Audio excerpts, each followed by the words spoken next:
Today's episode of the Fan Feed Network podcast is brought to you by Bonnier Jewelry. Week 16, and we're getting a much clearer vision of what this 2025 NFL playoff situation has for us this year. It'll be the first year without a Brady, a Manning, Mahomes since 1998. It is one of the tightest races I can remember in my lifetime. It's going to be a great time. So today, Trey and I are going to break all that down. We're also going to talk about some of the games this week. So stay tuned, and we're going to talk playoffs of 2025 in the NFL. Let's do this.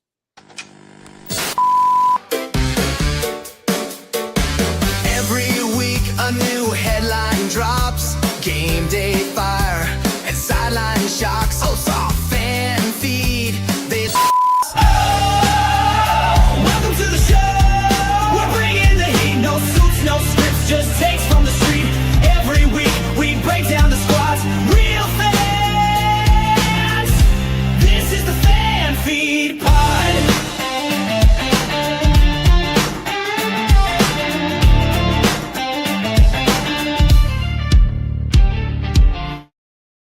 Yo, yo, yo, yo, yo. What is up, everybody? Welcome back to the Fan Feed Network podcast.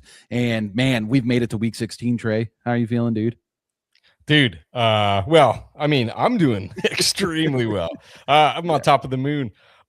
Dude, it's been such a fun season. Like, so many different things happening, so many different storylines.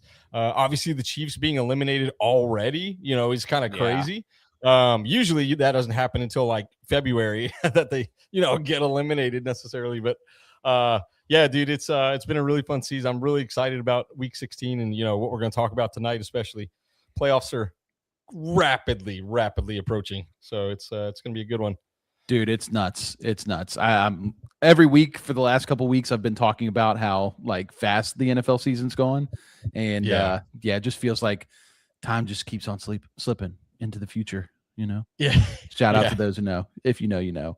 But yeah, man, week 15 was a good week.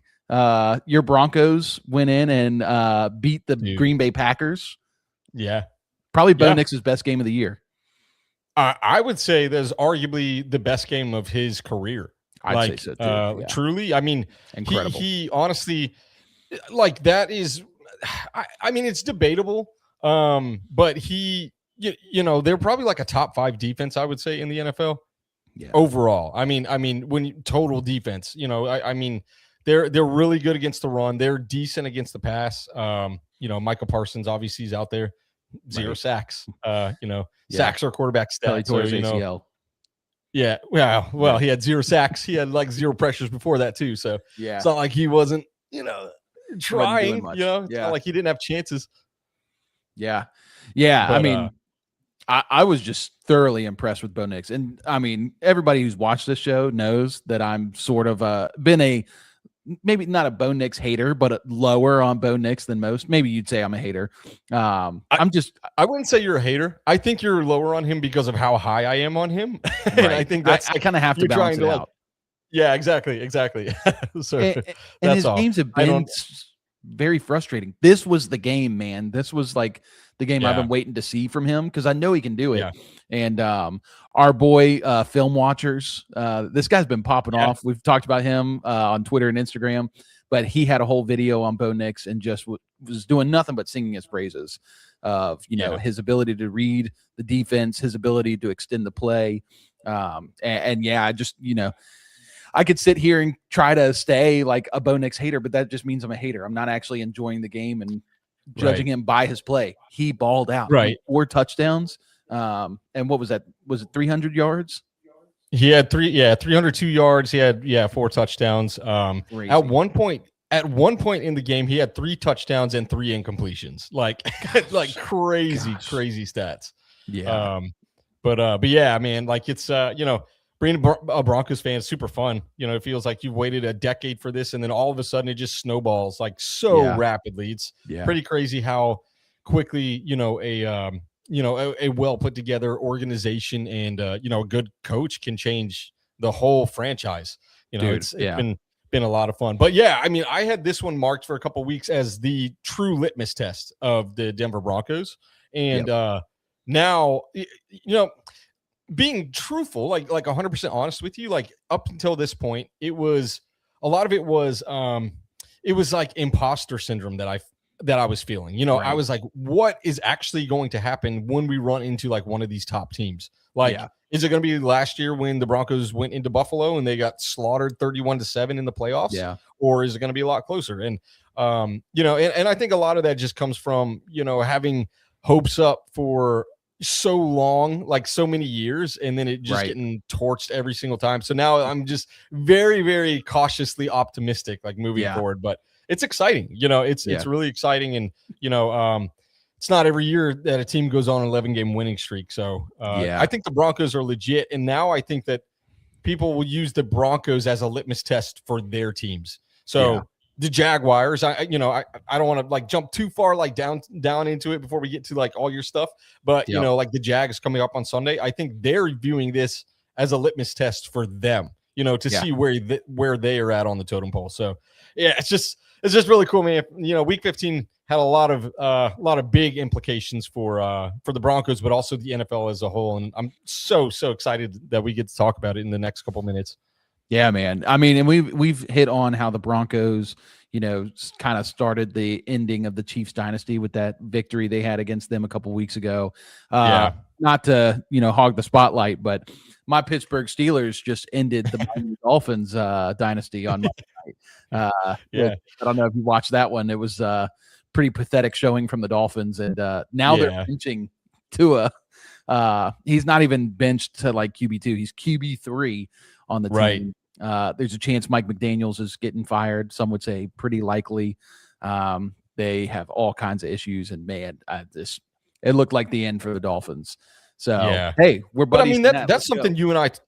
That's something you and I talked about weeks ago, like probably like 6 weeks ago. You and I were like, he's out. Like Mike McDaniel is gone. I don't see a way that he stays with the Miami Dolphins. And we had a bunch of other names in there too, but it's just something that I feel like the writing has been on the wall for almost half the season now. And I mean, you guys just put the nail in the coffin, and pretty crazy. But no, we've had a lot of good stuff happen last week. Last thing I'll ask you before we start getting into the meat of this is did you get any fantasy teams into the playoffs? I realized we haven't gotten to talk about this. And how's that going? So I'm only in 2 this year, and that's because they're both pretty big money leagues. But one of them I lost to this guy who was just on a heater, dude. Like he was on like a 4-game win streak to basically make it into the playoffs, and I was riding a 2-game losing streak. So I lost in last week. I basically lost my spot in the league. But the other one I'm in second place, and feeling good about this week. So I'm probably looking at a championship next week, I think. Got some players playing tonight, Rams and Seahawks. So really crossing my fingers. This is a big game tonight. Not just for fantasy football, but for other purposes, which we'll hit here very soon. But fantasy football, man, it's just heartbreaking. You probably heard me talk on Tuesday. I got a couple teams through, but I've also had a couple just real bummers this season. Seamus is here. Seamus said everyone thought McDaniel would be the first coach fired. Can't believe he made it this far. And I'm also shocked. I think because they've won so many games. I mean, they went on like a 5-6 game winning streak. Up until this last game. They started like 1-5, right? Yeah. Isn't that what they started really poorly. And so right when they were like at the breaking point, McDaniels kind of helped turn it around. I think the team started playing a little better too. But coming against the Steelers at home on Monday night, Mike Tomlin hasn't lost since like, the 90s or something. Or the Steelers haven't lost at home on Monday night since like the 90s, which is insane. Just a weird stat. Another crazy stat. Did you see that stat? Like how many times Green Bay has won in Denver? Did you see that? No. Guess. Just take a random guess. The one time. They've won one time in the history of these two franchises. Favre team or Rocky team? I think it was 2007, if I'm not mistaken. Oh, yeah. But so that's the end of Favre's career. Crazy. But so crazy. One time. I could not believe that. The Green Bay had only won one time. But wow. I digress. All right. Well, let's get into some of these news and notes really quick. We'll hit these fast. Before I do, guys, if you're new here, you've never been here before, make sure you subscribe to the channel. We're putting out shows every Sunday, Tuesday, Thursday. Stay notified with everything we're doing, like the video, all that good stuff. Follow us over there on social media as well. You can search Fan Feed Network on Twitter, Instagram, TikTok, and we're on all three of those. And then also, if you can't watch the live stream live, totally fine. We've got you on podcast. You can listen to it the following day or the following week, whenever you have time to listen to it on your way into work, your way home, or anywhere in between. Just look up Fan Feed Network, and we appreciate all your support throughout this year. I mean, we're already at week 16. It's been incredible. Yeah. Incredible journey, man. I mean, we started with nothing and feel like we've made a little community out of ourselves. So shout out to all of you guys who've been tuning in, new and returning faces. We really appreciate everybody. But yeah, let's do this. News and notes. I'll go through some of these injuries real quick. Devin Neal placed on the IR. So he's out. That brings Audric Estime and Evan Hull into the limelight. I think they also signed Nyheim Hines today. Did they? So wow. Yeah, which is pretty crazy. But yeah, that it's just, end of the year. That's more for a fantasy thing. And if you have any questions about fantasy football, go listen to our Tuesday show because we talked all about Estime and Evan Hull. Lane Johnson and Jalen Carter are out for the Eagles this week. Both these guys have been dealing with injuries, and those are like the key pieces on both sides of the offensive and defensive line. They are playing the Commanders, so I'm not sure it's going to really matter. Yeah, I was going to say that, like, that would normally matter because, games are won in the trenches. But, they're playing the Commanders, who have officially sat Jaden Daniels for the year. So it's done. It's over. Yeah, it's not going to affect them. Saturday night, 5 p.m. Eastern game. That's it's so Saturday night. Yeah. So that's weird, painful. Dude. That's like 2:00 in California. So yeah. This one's just totally sad. Rome Odunze and Luther Burden are out for Saturday night's game. Man, I just don't know if the Bears are going to be able to beat the Packers without one of those guys. And Burden's been kind of heating up, so that just sucks. It's going to be a DJ Moore game. Yeah, it's going to have to be, or Colston Loveland. I like Loveland in this one. Yeah. Devontae Adams, doubtful for tonight's game after injuring his hamstring last week. I think he's been listed as out since I wrote this earlier, so don't be looking for him tonight. Look for a lot of Puka Nacua. Speaking of Puka Nacua, let's talk about this. Have you seen him in the news recently? Yeah. This is nuts. What the heck, man? But I mean, I'm not trying to excuse him at all because, obviously you should know what you're doing and, who you surround yourself with. You should kind of always have those, I don't know, the antenna for this kind of thing. But dude, part of it too, like, what if he just didn't know what he was doing? Like, he's still like a young kid, right? I mean, how dumb were you when you were, 24 years old or whatever? Yeah, exactly. So I've done some terrible things in my life. And if anybody caught it on video, cooked. Right. Right. Yeah. So, I mean, not to excuse it, but I think that was a youthful thing. But the other part of this, I don't know if you saw this news report, but he tried to bring Aiden Ross and this other streamer into the Rams facility this past week. And Sean McVay and the team, Sean McVay and the team said absolutely not. And then Puka left the facility to be on the stream with them and said he was making fun of it, like the boss really didn't like that. And wow, he also a week or two ago went live in the locker room on Instagram or Facebook, and everybody on his team's like, "Dude, turn that off, turn that off." He's like, "Yeah, it doesn't matter." It's been a couple different things that have happened, and here's my question to you, just a brief answer. We don't have to go too deep into it, but sure. Do you think he's always been like this, and now that he's got money, he's just kind of showing it off, or do you think maybe some of these injuries have had an effect on him? This has been a question that's been going back and forth on Twitter. Yeah, no, I think just part of it is just straight up immaturity. Like, he doesn't. I mean, maybe no one ever told him before that moment. You're not supposed to live stream in the locker room, when people are getting changed. Like, you shouldn't have to say that, but maybe nobody said that to him before. But I think a lot of it is just, again, I was a dumb kid once, 10 years ago. And I feel like I would have made a lot of really bad choices and, really bad decisions that, could have got me in a lot of trouble if I was in the limelight. But on the same token, like, I don't know, man, like you could be right onto something. Like maybe some of these injuries are stacking up and he's just not thinking straight. But I mean, you're talking to a Steelers fan. So like AB is like one of the biggest examples of what CTE can do to a person.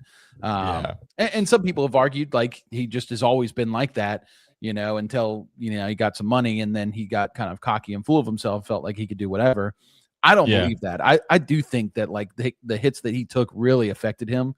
I mean, you've seen some of the hits he took. And if you look at his interviews, like his first like 5-6 years of his career, I mean, just the sweetest dude, like soft-spoken, like confident, all these things, like just ideal football player.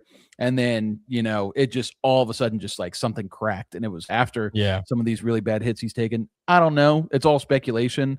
But yeah, I mean, I hope Puka Nacua is okay. That's my big thing. I really hope he's okay. But moving on. Well, real quick, I shouldn't be saying that. I don't know. It was funny because I laughed at it. Somebody posted on Twitter. This is kind of related, but it was like Mike McDaniel telling Tua for the 11th time that he's being benched this week. Yeah, Nemo and Dory. yeah. It's so funny, dude. So good. Looks like we got Troy in the chat. Troy says, "Hey everyone, what is up, Troy? What's up, Welcome Troy? Back to the show, my man. Good to have you here. All right, this just in. Jacoby Myers has agreed to a contract extension. 3 years worth $60 million with $40 million guaranteed. Jaguars are locking him up. And wow, I don't even want to start to debate on what that means for Brian Thomas because, I just think that's a bad indictment on him, man. Crazy. It's so weird. It's so weird because he's second-year player, right? Like, and he had an explosive rookie season. What could be so? I mean, maybe there's some character issues, quote unquote, like that you might point at, but I don't know. You don't hear any of that stuff coming out. Like, you don't hear anybody saying anything like that. But I don't know, man. That's really strange. Like he was such a force last year. He was incredible last year. Definitely the Mac Jones effect. Troy says that it's a good move for the Jags, and I totally agree. I mean, Jacoby Myers has really elevated Trevor Lawrence. Usually you hear the quarterback elevating the receiver a lot more. But in this situation, I think that Jacoby Myers has been the guy that's getting open routinely down the field and allowing Trevor Lawrence to not hold on to the ball so long. And he trusts him already. So smart move by the Jags. Yeah, I agree. Plus, whenever Travis Hunter comes back, like you put him in the fold, maybe they do keep, Brian Thomas. Maybe it's nothing against Brian Thomas. Like maybe they just want 3 number 1 wide receivers, which would be insane, Right. Really good move for the Jags. Yeah, I agree, Troy. I really like it. All right. So obviously we've got the 2 injuries from Sunday. We just hit really quickly. Micah Parsons out with a torn ACL. He's done for the year. Patrick Mahomes, torn ACL, torn LCL. He's already gotten surgery and he's already in rehab. He's aiming for week 1 of next year, which takes about 9 months to recover. The 9 months puts him right at about September 15th. I mean, he's going to be pushing it to really start. But man, that injury was so bad for the Chiefs, as if like this season wasn't already disappointing enough. Potentially losing Mahomes for the start of next year makes you wonder, like, what is next year? Like, does it turn into a developmental year, or are you still, committed to, chasing the title? I think Kelsey's gone this year. I think he's retiring. And he's already talking about the Chiefs as if he's not part of the Chiefs anymore. It's just all-time bad vibes for the Kansas City Chiefs, which, Trey, I have to shout you out because I know you won't do it. You're humble. But Trey, at the beginning of the season, beginning of Fan Feed, really, one of his first hot takes was like that the Kansas City Chiefs collapse. The end of the dynasty is here. This is the year. And he got all kinds of hate on TikTok. It was like one of our first TikToks. And people hated me for that. People hated you. You guys wait. I'm like, you guys just wait until you'll see. You'll see. Yeah. Well, the writing was on the wall. I know the second time I used that phrase in this podcast, but we saw it. This was what I said at the beginning of the year, was like everyone showed how to beat the Chiefs. And and we knew that them winning 12 games in 1-score games last year is not is not something that you can do every single week. Like that's just it's an outlier of a year that they had.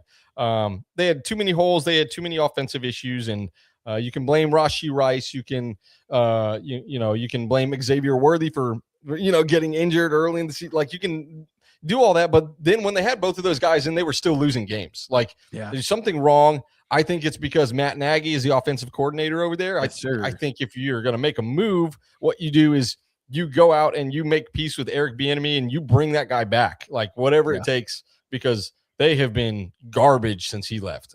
Offensively. But it's been terrible. Man. It feels good. Like it feels good to not only be validated in my take, but also like as a Broncos fan, right? Like I love seeing the collapse of what really was a dynasty that lasted for 9 years, which is crazy, dude. It sucked. Dude, it sucked living through that. The championship every year. Like it's crazy. Every year. Kendrick's here. Kendrick said that Trey and I called it. Shout out Kendrick, man. Dude, he texted me. Kendrick texted me. He was like, we did it. He's like, we said it at the very beginning of the season. I was like, yes, we did, man. Oh man, what a good year. I'm just excited for the Panthers to take, because Kendrick said that Panthers would make the playoffs, and Trey was like, I think they'll make it too. But Trey, notoriously throughout the history of this show, has been so wrong on every Panthers decision or prediction he's ever made. If I pick against the Panthers, it's because I want them to win. That's right. I think it's literally been every single game that I picked, I've gotten wrong. Like for the Panthers, it's unbelievable. Like nothing I've ever seen before. And just complete opposite. So I'm going to keep picking against the Panthers and hope they just win out these last 3 weeks and steal that division, dude. How crazy would that be if they win that division? Dude, so wild. Troy's here, said even if Kansas City was in the playoffs without Patrick, they would be hurting. Yeah, and I totally agree. Like it would be bad for football for the Chiefs to make the playoffs. So now it's good. And I'll just hit on this. Like one of the things I said at the beginning of the year is I didn't believe the collapse was here for the Chiefs, but I did say that they needed to change the offense and they needed to get back to those early years of Mahomes, like 2019, 2020. You can pinpoint, if you go look at his stat line year after year, you can pinpoint the exact time that Matt Nagy got hired, because there's such a drastic drop in production. It is unbelievable. And honestly, Andy Reid should be fired. Arthur Smith, you see, I'm so mad at Arthur Smith too. He's just coming out of my mouth like nothing. Arthur Smith should be fired. No, Andy Reid should be fired for allowing this to happen over the last 5 years. I mean, supposedly one of the better offensive minds in the league, and yet you're allowing this to happen to your team. It was always bound to end at some point. This is a pretty bad way for it to end, I would say. Right. This is really demoralizing.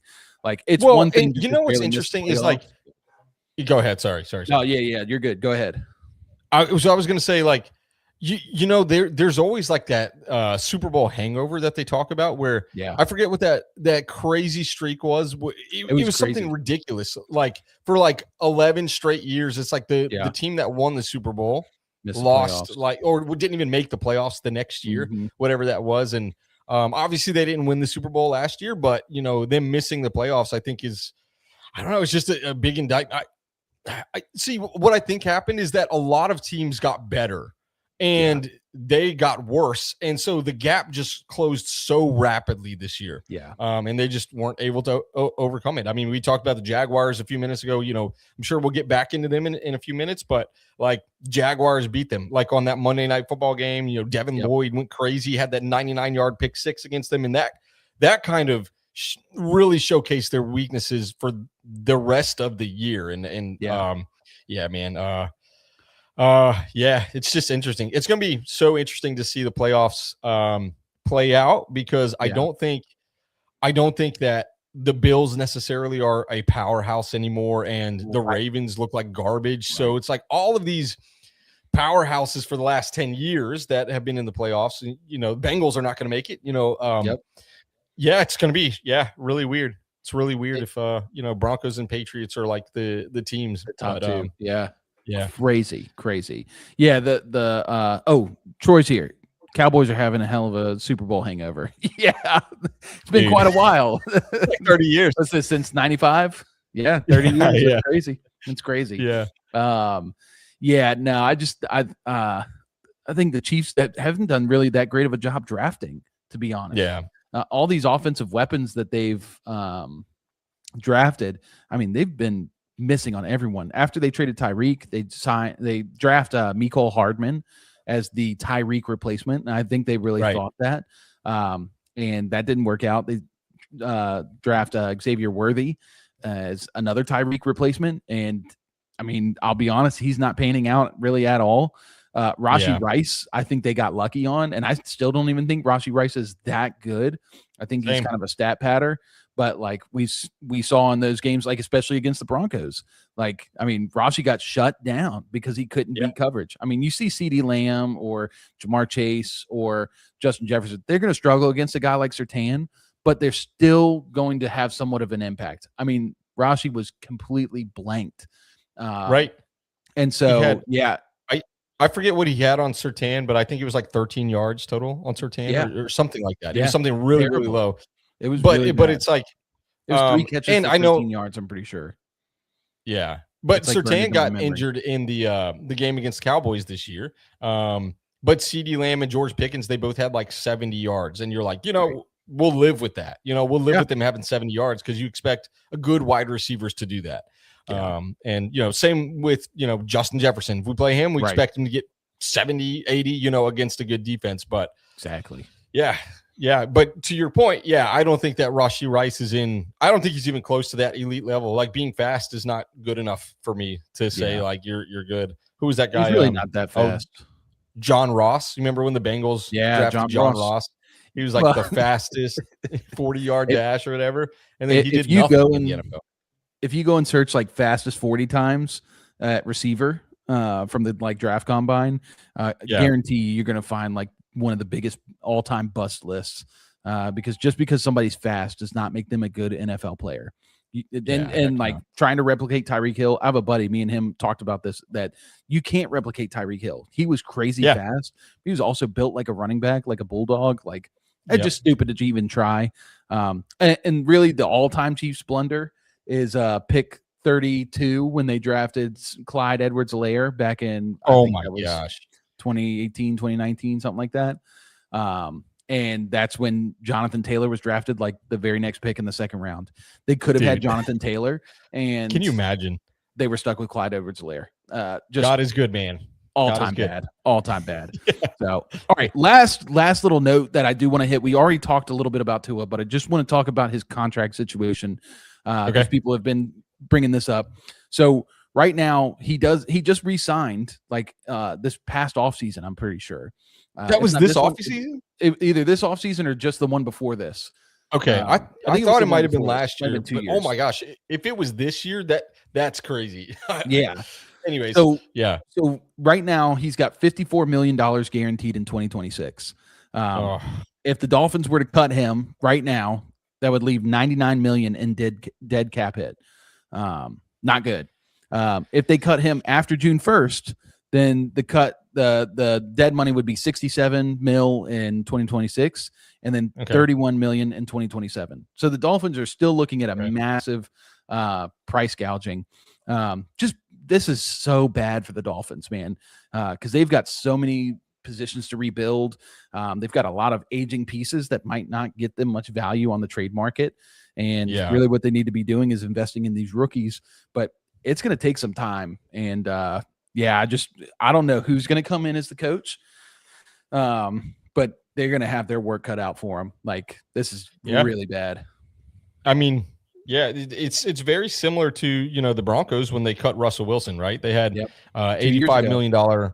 In cap space, and we're still paying him. Like, the Broncos are still paying him right now. Like today, they're still paying Russell Wilson. It's so dumb. But like, we'll look where they are. Like, at some point, you just have to, just got to cut it off and say it is what it is. We'll live with it for a couple of years. And I don't want to say like the Broncos got lucky necessarily, because they have a good ownership group, and they got a Hall of Fame coach that came in and righted the ship. So I don't think you're necessarily going to get that in Miami. So it could be I don't know. It could be a long little stretch here that before they're relevant again. Yeah, really, really a bummer for the Dolphins. But yeah, so that's all the news and notes I've got for right now. Let's shift. Let's start talking about this playoff picture. Sweet. So we started a little late, but we're going to dive into this and we're going to try to roll as quick as we can. We might bleed over a little bit into game time, but we'll try not to. So let's bring up the AFC playoff picture as of right now. Okay. Oh, what is happening? Let me do it like this. All right. Well, hold on. Let me try. Hold on. There we go. Found it. Technical difficulties. All right, so this is the current AFC playoff picture. You see the Broncos, the Patriots, Jags, and Steelers right now, the division leaders. The wild card round, we've got the Chargers, Bills, and Texans. Can't believe the Texans are the 7th team right now in the playoff picture. You've also got the Colts and Ravens. So, Trey, first thing I'll ask is, I think the Broncos have about a 70% chance of locking up that first round bye. Their next 3 games this week, they've got the Jags at home. Yep.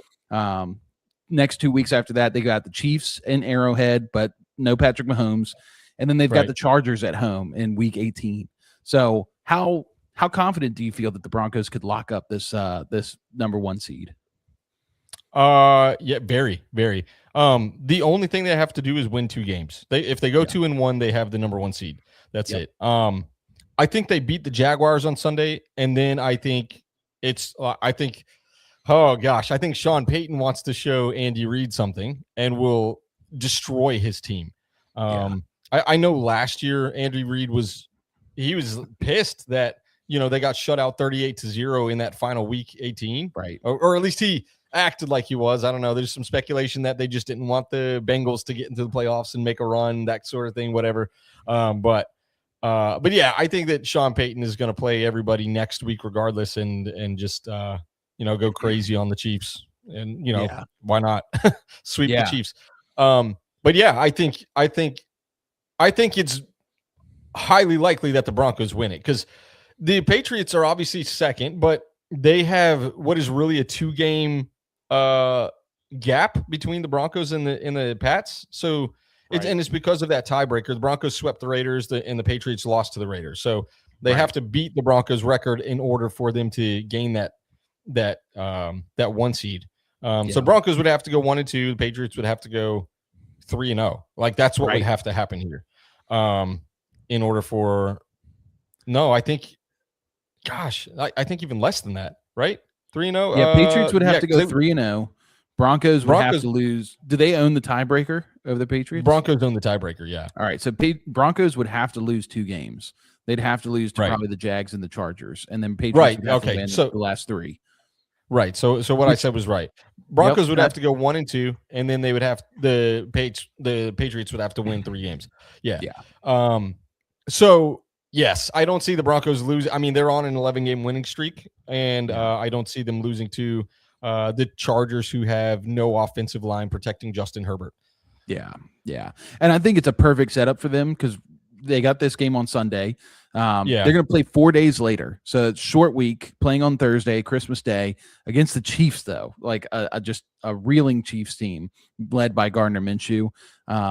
And so after that game, then they've got 10 days until they play the Chargers. And then if they lock up the bye, they'll have another long break before they play again. So yeah, I definitely like them to win at least 2 of these games.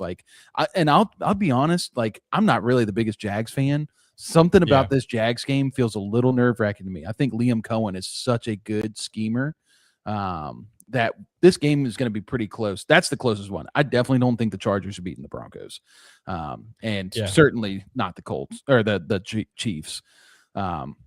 So I agree with you. I think of the 3 games remaining on the Broncos schedule, like this one is the biggest one. And obviously the Jags would love to get this game because they want to. They're still in reach of the. Oh no, they're not.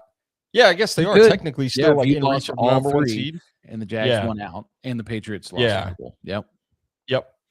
So they want to win this game for sure. Obviously, I don't think they will. I agree with you. I think it's going to be a close game, just like every game, for the Broncos this year, almost every single game, has been a 1-score game. This will also be a 1-score game. Yep. And usually it comes down to like who's got the ball last, and usually the Broncos like have some crazy defensive play that stops them. Anyways, I don't know if we're getting into predictions for that. Well, we'll do the predictions at the very end, but we could do some predictions at the end. So long way just to come back to this to say I think the Broncos have pretty much locked up the number 1 seed. Yep. So now we're talking about 2 seed. We got the AFC South or East. Patriots right now are leading. They're 11-3. Bills are right behind them at 10-4. Patriots remaining schedule. They've got the Ravens this week. Then they play the Jets in New York, and then they play the Dolphins at home. It's hard to see them losing any of these games. Potentially this Ravens game. And I will tell you that most Patriots fans, if there's any Patriots fans in the chat, remind me or tell me if I'm right. But I think the Patriots have historically have a hard time against the Jets at home, even in the Brady era. The Jets played spoiler quite often. That's that. Bills would have to. They're playing the Browns, the Jets, but then they're playing the Eagles next week. That's the big game for the Bills. They'll be at home against the Eagles. So I don't know. Do you see much changing with this? Do you see the Bills leaping over the Patriots? No, I don't see them taking over just because you look at the Patriots schedule and it's a cakewalk. I mean, yes, the Jets historically have played well against the Patriots, but I don't think that's the case this year. I just think the Patriots are too good and the Jets are so bad.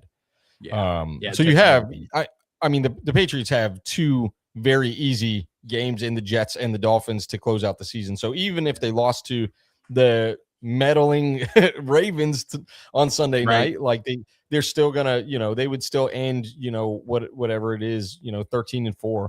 I think that they would, and then I think the Patriots are going to have that number 2 spot. Like I'll say, I think how it is right now is how it's going to remain. Yes. Broncos, Patriots, 1-2. Yep. All right. So let's move on. We've got the AFC South. We got the Jags, Texans.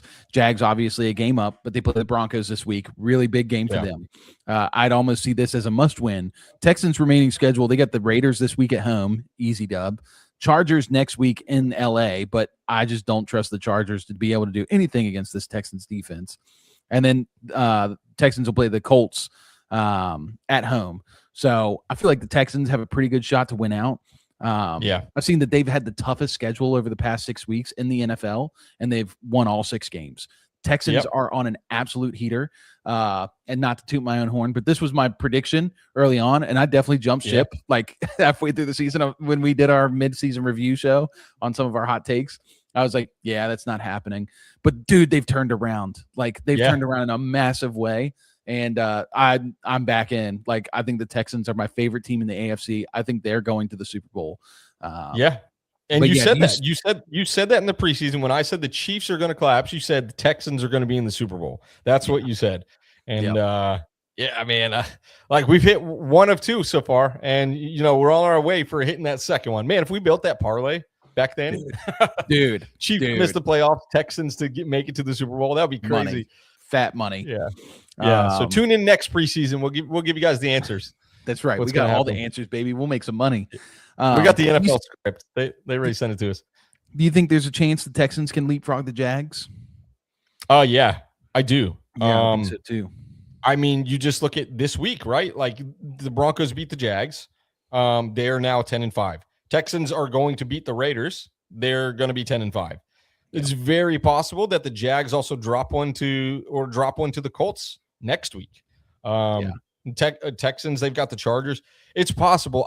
I don't know that it will happen because the Jags have also been playing lights out. Like the last 3 or 4 weeks, they're putting up like 35 points a game or something. Like their offense has been going crazy. Trevor Lawrence just won everybody their league last week. At least advanced them in the playoffs. So crazy. He finally had his breakout game.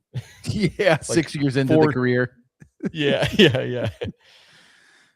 So the Jags beat the Texans in week 3. They won 17-10. in Jacksonville. Texans played the Jags in week 10. They won 36-29. So I think technically the Jags own the tiebreaker, right? Because they won the first battle between the two teams. But yeah, I could see the Jags losing a grip of this lead. But I don't really think it matters. I think once you get into playoffs, like it's the same. I've said it all year, how the Eagles last year were that team that had that dominant defense. And the offense was pretty good, had gone through some struggles, but really started to find their like rhythm later in the year. We've got repeating history. Houston Texans right now, dominant defense, and the offense is starting to pick up. I mean, you could say the same thing about the Broncos. I actually think the Broncos defense has regressed a little bit, which you know that could change once we get into the playoffs. But their offense certainly has jumped more. So anyway, I love the Texans. I think the Texans are a really fun team.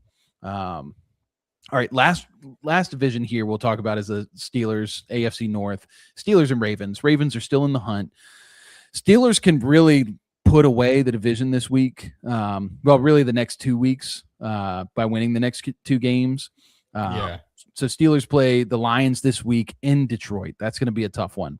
I think they're already underdogs, as Trey tagged me on Twitter and reminded me. Then they play the Browns next week in Cleveland. Could be a tougher game than most imagine. But then they play the Ravens at the very end of the year. I just honestly feel like this is going to be the same thing it always is every year, where week 18 is this big Steelers-Ravens game that will decide who's going to the playoffs. But I don't know. What do you think about the AFC North here? No, I actually think the Steelers are going to take it, and I'll tell you why. I think it's probable that both the Steelers and Ravens lose this week. That you guys lose to the Lions, that the Ravens lose to the Patriots. Next week, I think you guys take the Browns. It's it's your guy Shador. You're playing him. I think you'll have his number.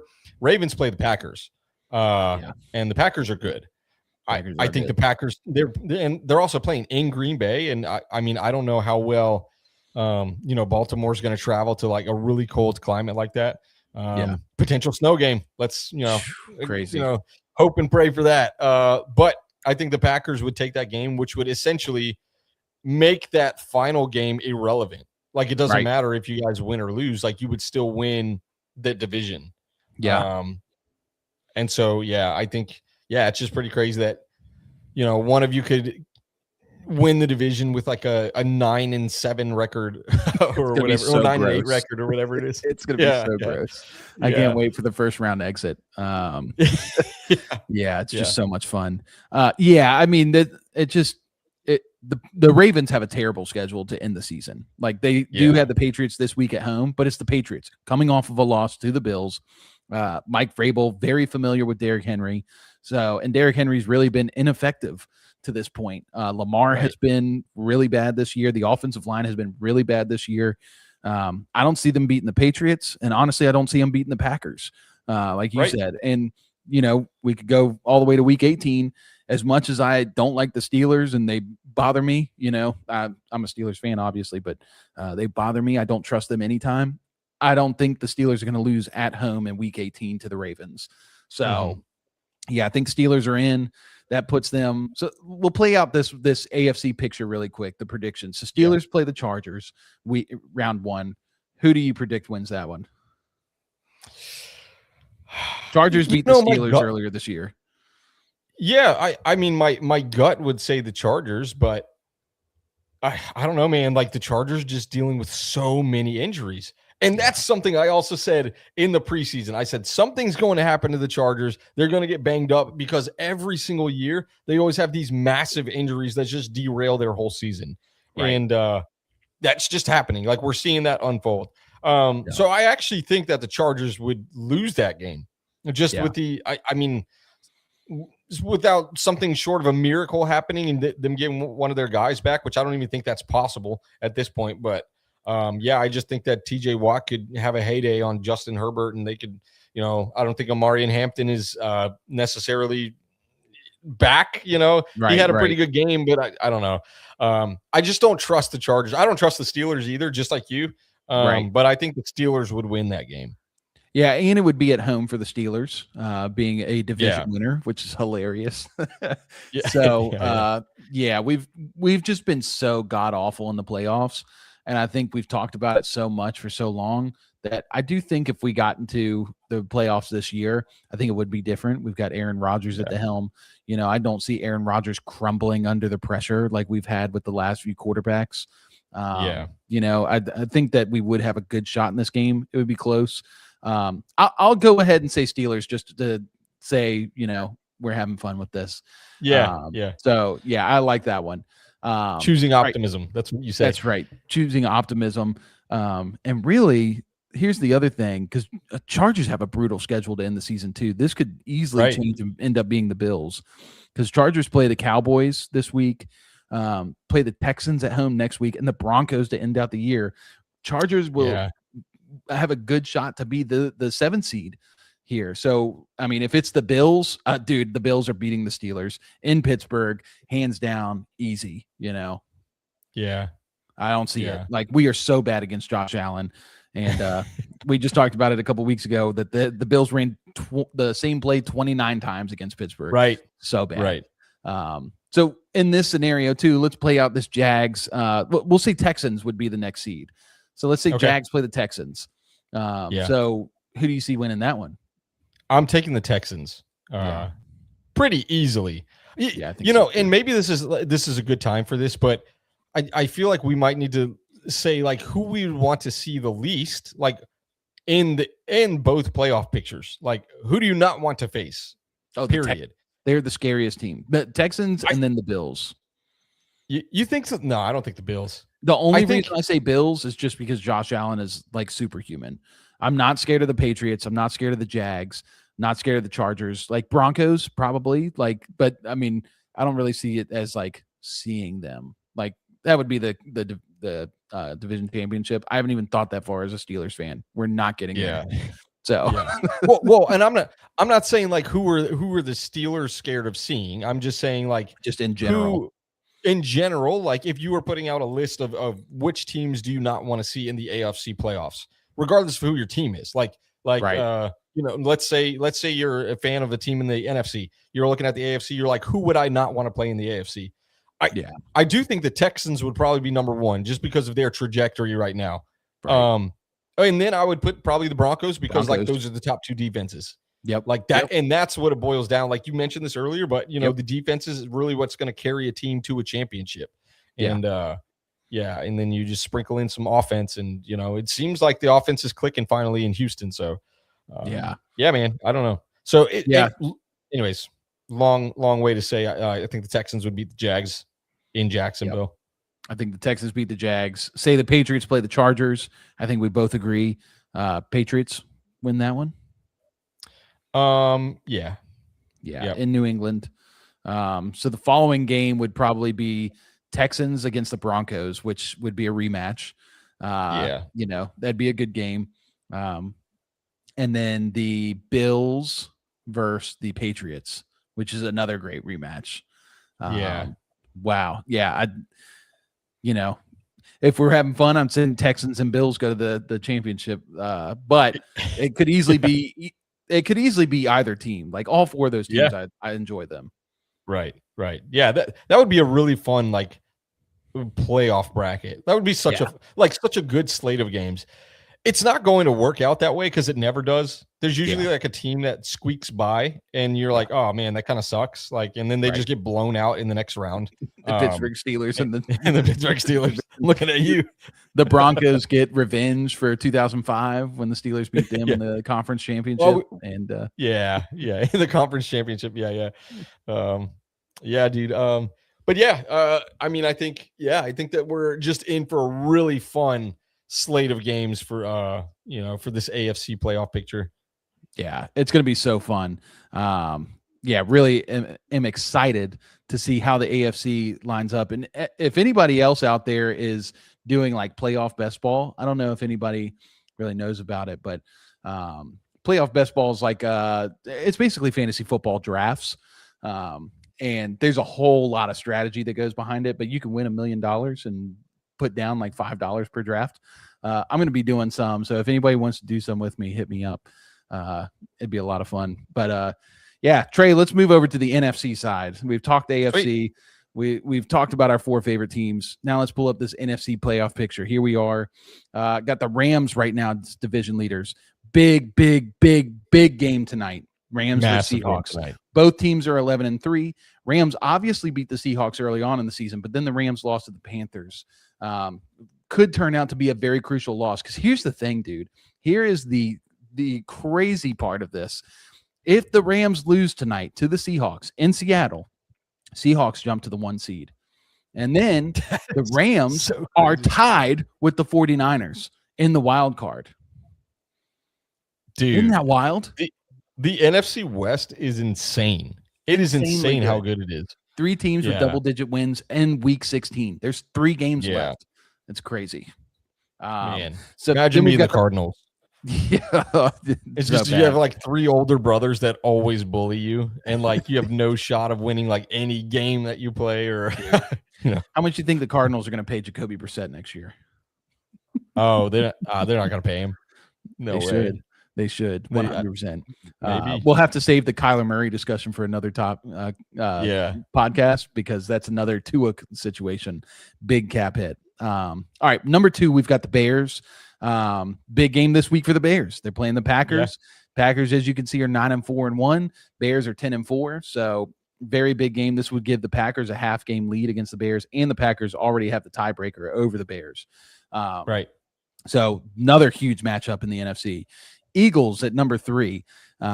They're probably going to stay put. They're probably going to maybe even jump in the ranks, because they've got a pretty easy schedule here. Commanders twice, and then the Bills once. So really the only hard game they've got is the Bills. They've got a good – they're going to stay there. They don't even have competition unless they lose to the Commanders somehow, which would be insane. And then the Bucs at 7-7. Gosh, man, how the mighty have fallen. The Bucs are 7-7 this year. Baker Mayfield was a MVP favorite at the beginning of the year, and he has just fallen so far down. So that's the division leaders. 7 games ago, they were 6-1. Yep. And they have gone 1-6 since, which is kind of insane. My gosh. And I know you're about to get to this, but they play the Panthers twice in the next 3 weeks. They play the Panthers twice. Yep. We're going to get into that, but that's another huge game that's going on this week, that they're playing the Panthers this week. And that one will be in Carolina. So big game for the Panthers and the Bucs. I hope hit the wild card teams. Oh yeah, I hope he is too. This is going to be fun. Still got the wild card: Seahawks, 49ers, Packers. Extremely strong wild card. Like this is going to be the side that you can see any of these wild card teams moving to the Super Bowl. I mean, it is very tight in the NFC. And then meanwhile, in the hunt, you still have the Lions, the Panthers, the Cowboys. Obviously, Panthers and Bucks. That's going to be only one of those teams is probably going to make it into the playoffs. Lions going to need a lot of help. They're going to need the Bears to lose a couple games, which Bears have a pretty tough schedule. So. Let's talk about that one to start. So Bears are 10-4, okay. Lions are 8-6. Bears play this week at home against the Packers. Then they play next week on the road against the 49ers. Then the final game of the season, Bears and Lions. Oh my gosh. How crazy would that be for the Lions to have an opportunity to bounce the Bears out of the playoffs if they were to lose these next 2 games? I know, but at the beginning of the season, in the preseason, you and I were so high on the Bears. Yep. And I feel like it's been this like love-hate relationship with the Bears all season, because we felt validated at times, and other times we felt like complete idiots, because I feel like they're like, they start out and they were, down, and up, up, and then down, and I know that's weird, like seeing that at 10-4, but it just, I don't know, like it's kind of like I was saying earlier in the show, like imposter syndrome. I feel like they're kind of right there. Now I will give them credit. Their defense is incredible. Nashawn Wright, I know we talked about him a few weeks ago. That guy has so many turnovers, but I'm just saying all that to say, like, I think there's a very real chance that they miss the playoffs. Yeah. And crazy because they were the 1 seed and then they lost and dropped to the 7 seed. They won and bounced back up to the number 2 seed. Yeah. But looking at their schedules, I mean, you said Packers, 49ers, Lions. I think that could be 3 straight losses. I genuinely think they could lose all 3 of those games. Yep. And the Lions have a big one this week. They got to play Pittsburgh, but they're in Detroit, and then they'll play the Vikings, which I think we all believe they'll win that game. And then the Bears to finish out the season. Yeah. And honestly, I would rather see the Lions in the playoffs just because they're a more exciting team. They're more fun. And I think the Bears they're a little early. The Bears are still fun. But they do have their issues. Caleb Williams has been struggling. And I just don't think, I think the Bears feel like if they go right now, they would play the Packers week 1, round 1 in the playoffs. I mean, like that would be such a gross game and they'd probably lose to the Packers. Troy says, I think the Packers could fall out. So I could see that happening too. Packers play the Bears and Ravens and Vikings. So Packers would have to lose. I mean, they'd have to lose all 3 games in order to fall out, right? No. They'd have, no. The Lions, the division Packers beat the Lions twice this year, didn't they? So they would need to lose 2. Lions would need to win 1 or 3. Sorry. Right. Yeah. So I mean that would be cool too. I actually do like that scenario a lot more. I'd rather the Bears be in the playoffs than the Packers. I'll tell you that much right now. Because once again, like I said, if whoever goes and plays the Bears round 1, I think that's a good first round exit team. What would be the ugliest Super Bowl? Would it be the Steelers versus the Packers? It's just like yellow and green and black. Yeah, it's gotta be the rematch. The 2011 Super Bowl. I don't even like to think about that Super Bowl. That just broke my heart. Especially because my dad told me to not invite my friends, and I invited all my friends, but they were all Packers fans, and they would not shut up. And my dad was so mad at me. He was so incredibly mad. It's probably why he stopped watching football for a long time. But I digress. Mad dad. So we've hit the Eagles. I think the Eagles are pretty safe. Bucks and Panthers. So let's talk this. So they play each other twice. In between that, the Bucks will play the Dolphins in Miami, and then the Panthers have to play the Seahawks. So the road is much easier for the Bucks, I would say, than it is for the Panthers. Panthers would really have to win both games against the Bucks if they were to lose to the Seahawks. And I don't know, how confident do you feel? Like, do you feel either which way about the Bucks versus the Panthers? No. See, well, again, it all comes. The Panthers are turning it on, and the Bucks are reeling. So that's like I'm going with my gut. My gut is telling me that the Panthers could absolutely win this division based on that. Like, I think that they could lose. I mean, and we'll know basically, right? Like, we'll know if this week that if they lose to the Bucks, if the Panthers lose to the Bucks, then it's probably it. Like, this is a playoff game for them, and they're desperate. Whereas the Buccaneers, this is not necessarily a playoff game for them. Right. They could still make it in. So yeah, I mean, gosh. Well, dude, unless the Panthers can somehow beat the Seahawks. I mean, they did beat the Rams. True. That's true. Yeah. I mean, and they could. They're playing at home. And they're playing at home. So that's I don't know, man. It's scary. I think Dave Canales needs to kind of just unleash Bryce Young. He's been good with the opportunity this year. They should just tell him he's going to get benched every single week before he walks out there on the field. Just every week, just start chucking up 60-yard touchdowns.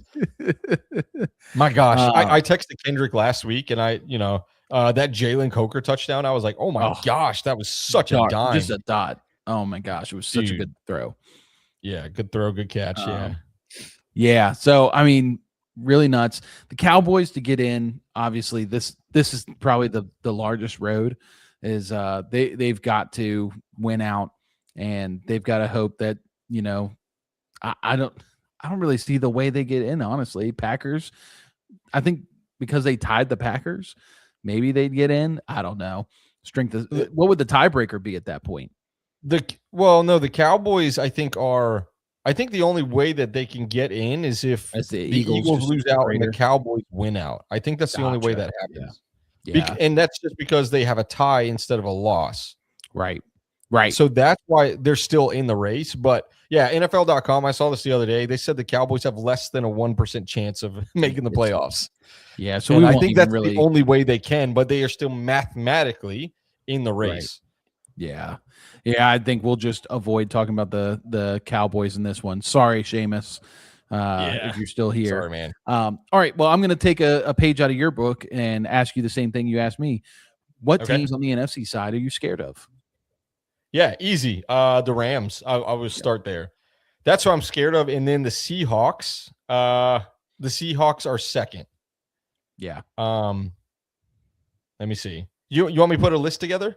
I'll put a list together. That's fine. I wasn't thinking of a full list. Maybe just because to me, honestly, the only team I'm really like scared of is the Rams. Yeah.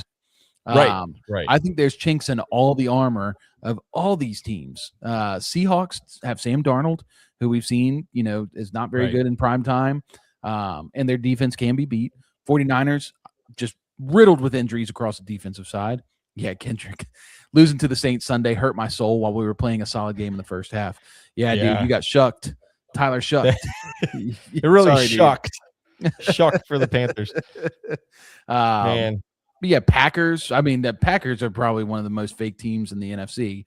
Like their defense, although you talked about it earlier, they're like a top 5 statistical defense. They're like one of the worst defenses in takeaways. They don't generate a whole ton of pressure outside of Micah Parsons. They're pretty mid against the run. And like, I don't think the Packers are that good. Eagles have been so bad against the run this year. Like the Bears had 2 100-yard rushers against them. The Bears have Caleb Williams at the helm and a very, they win a lot of close games. They remind me of the Chiefs from last year. The Bucks are 7-7. The Panthers 7. I mean, all of these teams have lots of holes. The only team that I'm really nervous about would be the Rams. Right. And I just think they do everything well. And I think that for the most part, they're healthy with the exception of, Devontae Adams, who just went down, but he'll be back for the playoffs. Yeah. And, and they're going to get that first round bye most likely. I would say it's almost, it's almost a lock for them that they would get that. And we'll get there when we get to our predictions about tonight in the Seahawks.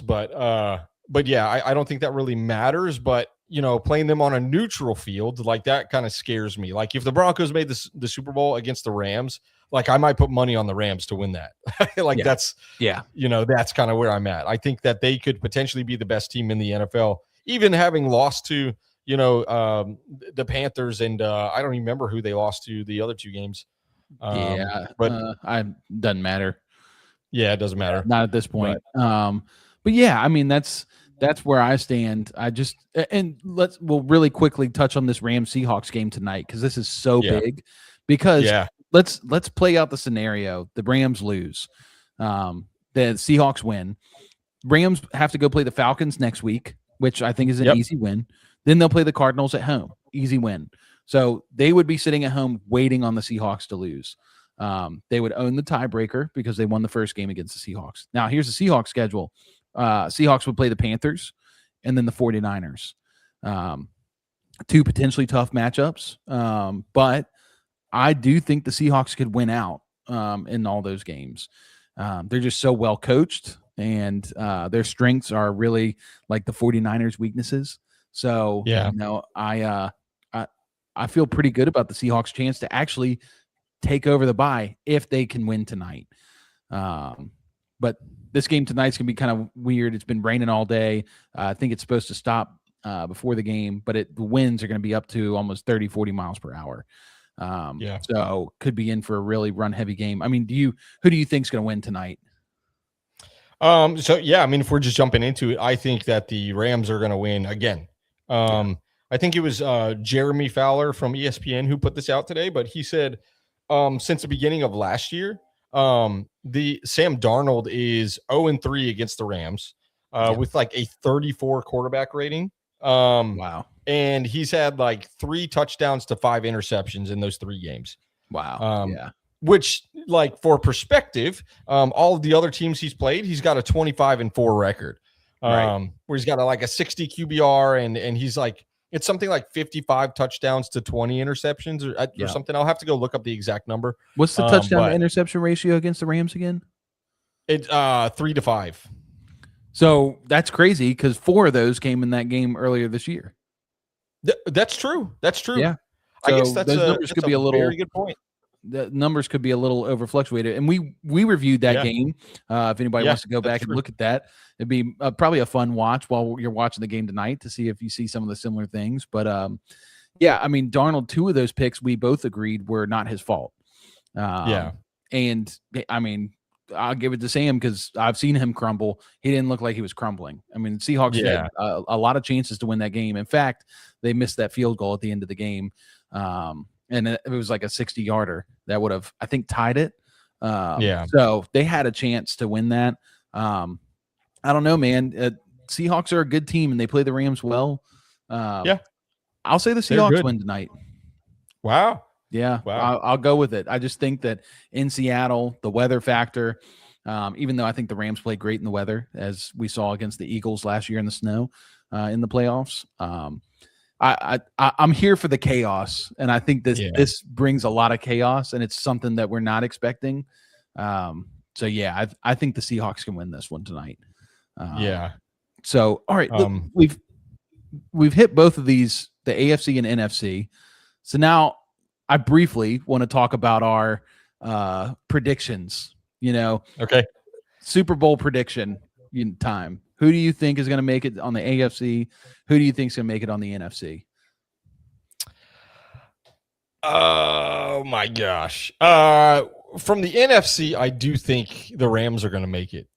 Again, I mean, we just talked about it. To me, they look like the scariest team in the NFL. And then I'm torn. I am torn. And I don't want to sound like a homer, but I genuinely think that the Broncos could make a run this year. And And it's just, you look at all the teams that they're playing, I know the Packers are now the 7 seed, but they were the number 2 seed last week.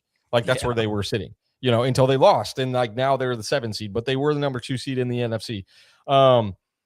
I think it's going to be the Broncos or the Texans. That's what I think from the AFC. I just think, I think the Patriots have a good shot, but I don't trust their defense. And you kind of saw what happened. My one burning question for the Patriots all year has been what's going to happen if they get into a shootout? And then we saw it happen. They got into a shootout and they lost to Josh Allen.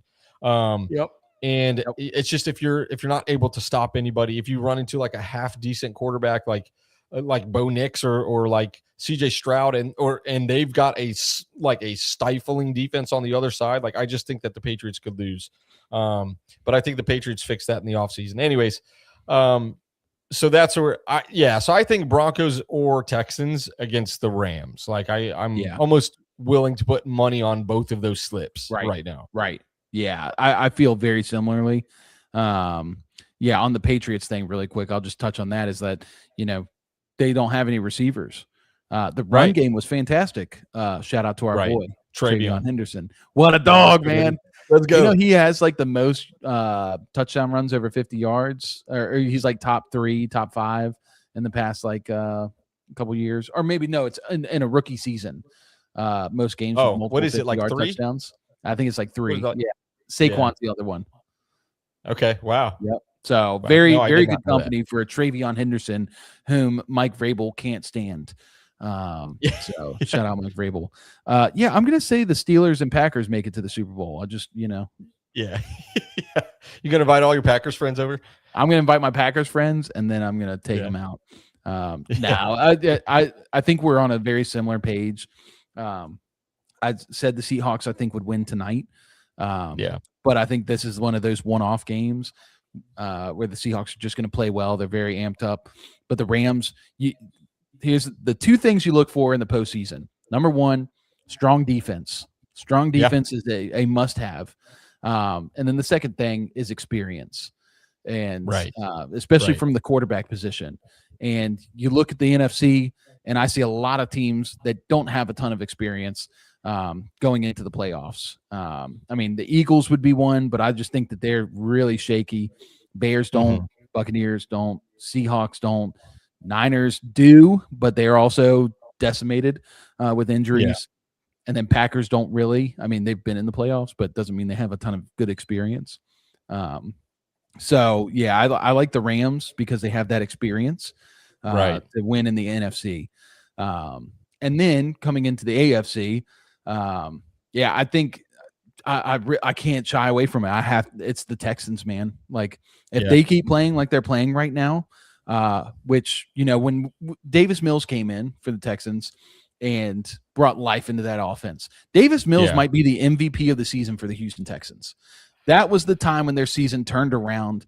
The defense started really showing off of how dominant they were. They already were, but they became even more dominant. And then on top of that, Davis Mills unlocked the passing game.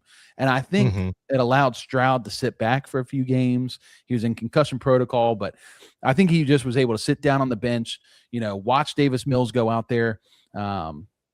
Davis Mills isn't a good quarterback, but he's also got experience playing against these defenses that we're seeing in the NFL right now. One of the things we said at the very beginning, the very first podcast episode, was how is the NFL changing?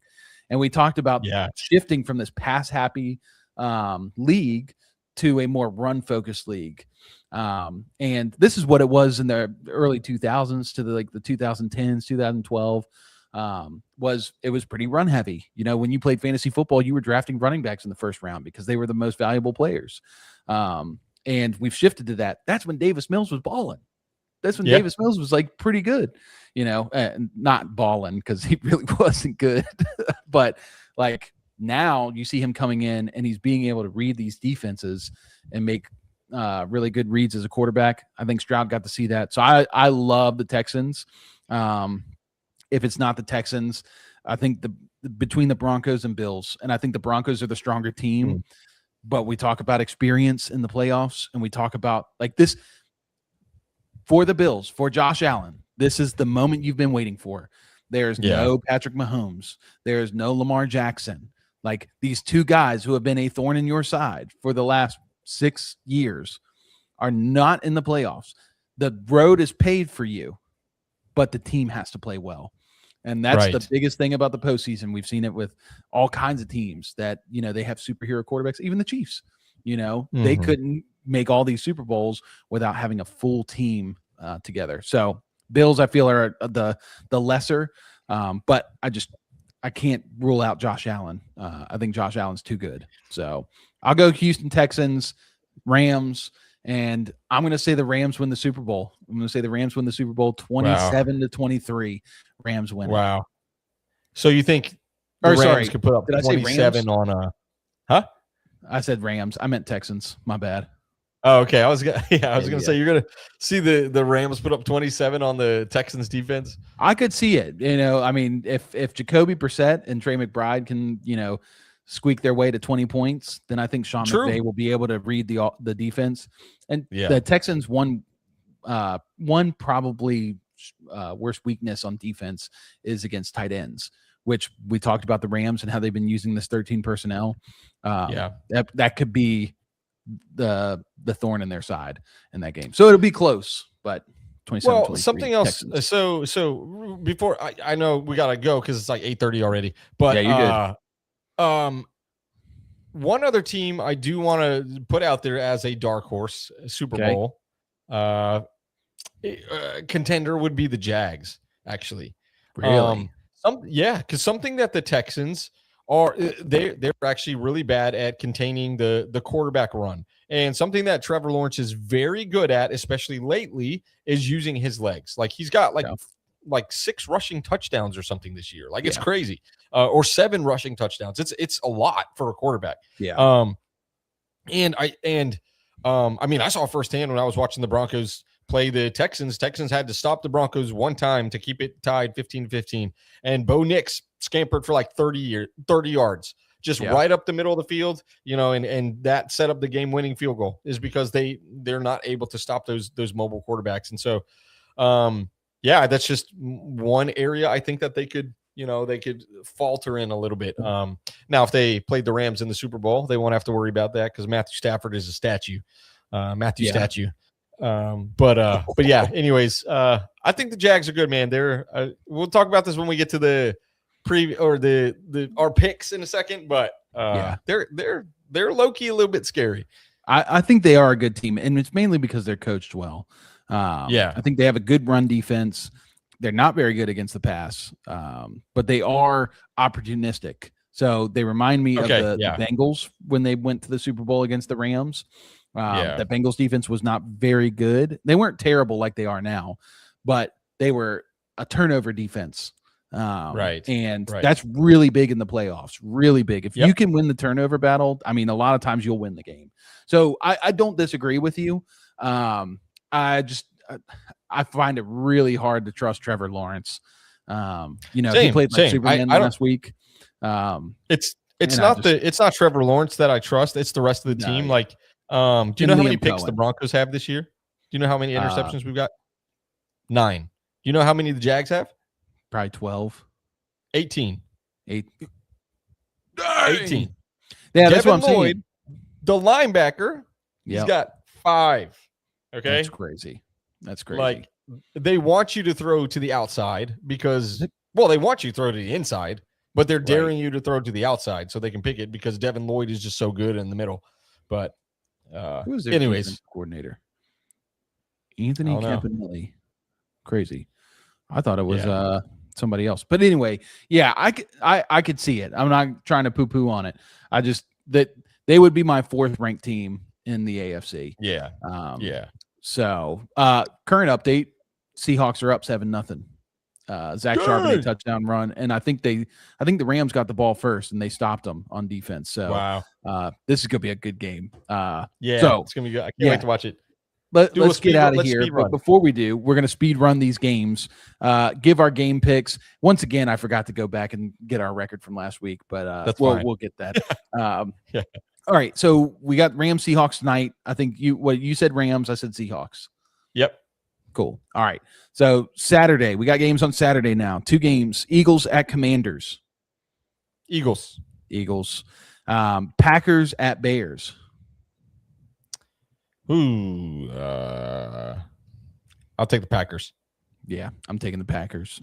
No Luther Burden. No Rome Odunze. I think Caleb Williams is going to struggle. All right. Sunday, Bills at Browns.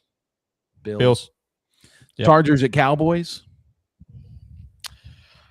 I'll take the Cowboys. I'll do it. Wow. Yeah. Take the bait. I'll take it. I'm going to say Chargers. I think the Chargers win. I'm just taking the Cowboys because it is a fun one to take. That trying to get one on you. Spot. Yeah, there you go. Chiefs at Titans. Yeah. This got to be the. Well, I was going to say this has got to be the worst game. It might be a fun game, actually, like a really fun game. But Chiefs. The current total is down at 37.5. I'll go Titans. Yeah, go under. Smash that under. Yeah, I'm going Titans. Apparently Rashee Rice might not play.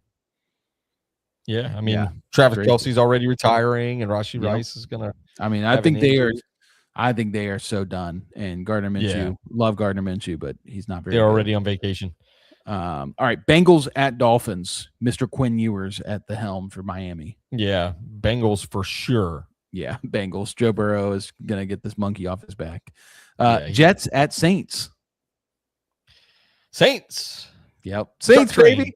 I can't believe we're here, man. I love the Saints. I've been saying it all year. Something about them. I like them. Vikings at Giants.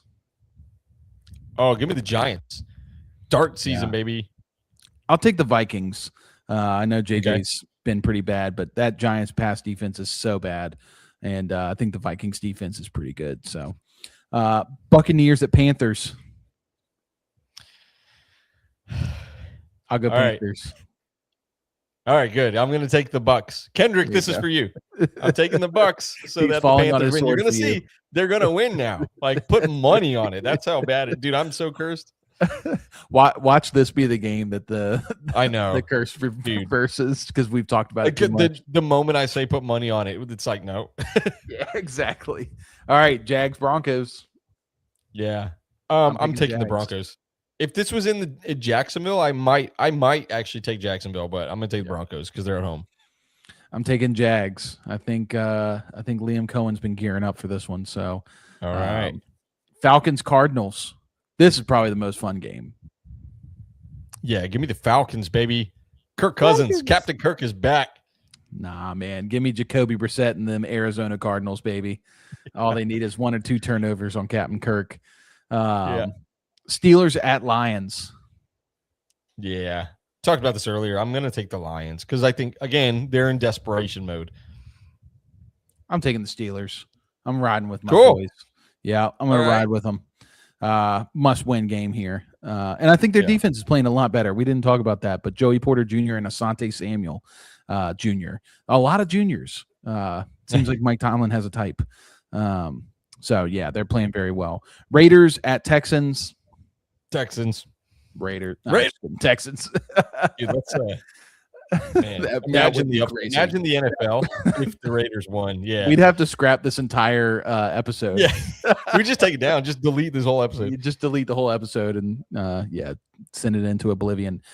Patriots at Ravens. Yeah, I want to take the Ravens, but the Patriots are going to win, so I'm taking the Pats. I'm taking Pats. And then Monday night, 49ers at Colts. Old man Rivers. Yeah. Sorry, Rivers. He's going to cry me, Rivers. 49ers are going to win. I'm going 49ers.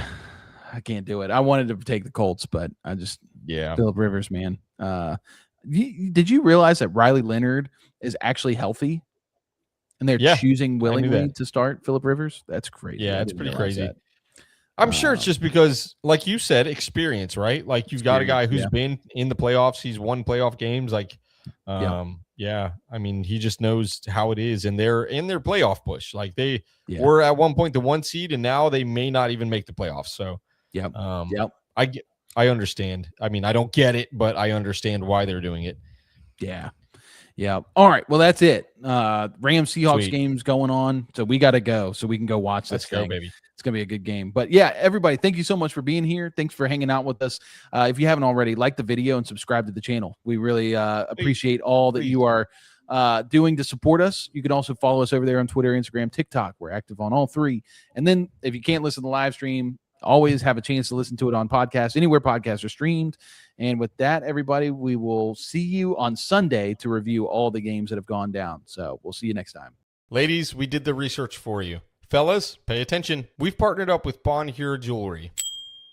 Bonheure is a celebrity favorite, eco-friendly jewelry company based in New York City. They're adored by stars such as Emma Watson, Gal Gadot, Katy Perry, Kim Kardashian, Kendall Jenner, and Hailey Bieber. Their designs have been featured in top publications including Vogue, Elle, V Magazine, and on major platforms. We love them. They have great pricing for luxury jewelry. It's something that you can start planning for before the holidays get here and get it early. Click on the link in our show notes below. You can sign up for 15% off your first order. When you support our partners, you support FanFeed Network. Check them out.